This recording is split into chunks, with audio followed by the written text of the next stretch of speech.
মাটিবাৰীৰ কাৰ্যালয় ভয়ংকৰ পৰিণতি মৈৰাবাৰীৰ সগুনবাহী গাঁৱৰ মানৱৰূপী দানৱৰ কাণ্ড দেখিলে আপোনাৰ চকু কপালত উঠিব।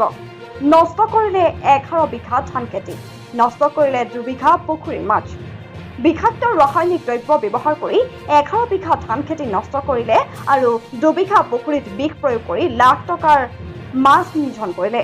সগুনবাহী গাঁৱৰ আমিৰুদ্দিনৰ পৰিয়াল আৰু এটা ফৈতৰ মাজত 2-3 বছৰ ধৰি মাটি বাৰীক লৈ কাজিয়া চলি আছে। কিন্তু যোৱা ৰাতি 2 বজাত আমিৰুদ্দিৰ 11 বিঘা ধান খেতিত বিষাক্ত কীটনাশক প্ৰয়োগ কৰি ধান খেতি নষ্ট কৰে, লগতে 2 বিঘা পুখুৰীত বিষাক্ত ৰাসায়নিক দ্ৰব্য প্ৰয়োগ কৰি লাখ লাখ টকাৰ মাছৰ ক্ষতিসাধন কৰে বুলি অভিযোগ উত্থাপন কৰে ভুক্তভোগীয়ে। আমিৰুদ্দিনৰ কপালৰ ঘাম মাটিত পেলাই একমাত্ৰ উপাৰ্জনৰ পথ নষ্ট কৰাত পৰিয়াল মানসিকভাৱে ভাঙি পৰিছে। ঘটনাৰ সন্দৰ্ভত আমিৰুদ্দিনে ন্যায় বিচাৰি মৈৰাবাৰী থানাত এজাহাৰ দাখিল কৰে।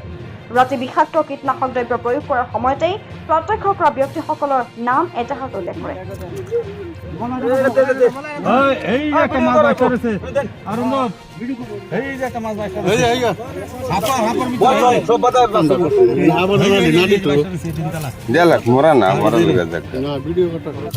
ৰাসায়নিক দ্ৰব্য দিয়ে মাৰিলে আৰু কেইবাবাৰো আগতেও ঔষধ দিছে, দি পেলাই মাৰিছে। কোনে দিছে? এই হাবেজ আৰু চাবদুল, আজিজুল ইহঁতৰ পৰিয়ালবৰ্গই আমাৰ লগত মানে মাটি লৈ অলপ কেচকাল আছিলে। সেই যুদ্ধত আমাৰ খেতি বাতি সকলো নষ্ট কৰিলে, খেতি বাতি নষ্ট কৰিলে। এতিয়া পুখুৰীত বিষ দি পেলাই আমাৰ মাছ মাৰি দিলে। আমাৰ পৰিয়ালবৰ্গ এতিয়া জীৱন চলাই টনাটন। গতিকে উপায়ুক্ত ডিচি ছাৰে যাতে আমাৰ সঠিক তদন্ত কৰি ইয়াৰ উচিত বিচাৰ কৰি দিয়ে। ঘটনাটো হৈছে আগত খেতি জ্বলালে। কাৰ খেতি জ্বলালে? এই আমিৰুদ্দিনৰ। আমিৰুদ্দিনৰ কোনৰ কি? আমাৰ ককাই হয়। আপোনাৰ ককাৰ খেতি জ্বলালে? ককাই খেতি জ্বলালে। এই এসপ্তাহ আগত খেতি জ্বলাইছে, এসপ্তাহ পিছত পুখুৰীৰ মাছ গোটেইকেইটা বিষ দি মাৰি পেলালে। কোনে?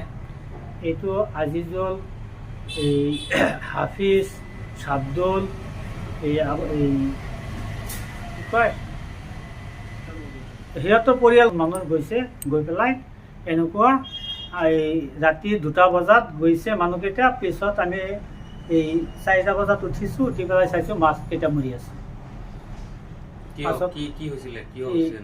আগত মানে ঘৰুৱা কাজিয়া আছে, আমাৰ মাটি বাৰী লৈ ঘৰুৱা কাজিয়া আছে।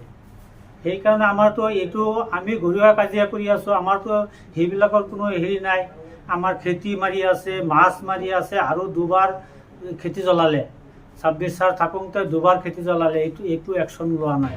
মৈৰাবাৰীৰ পৰা আফতাৰ হুছেইনৰ ৰিপৰ্ট, সংবাদ 365।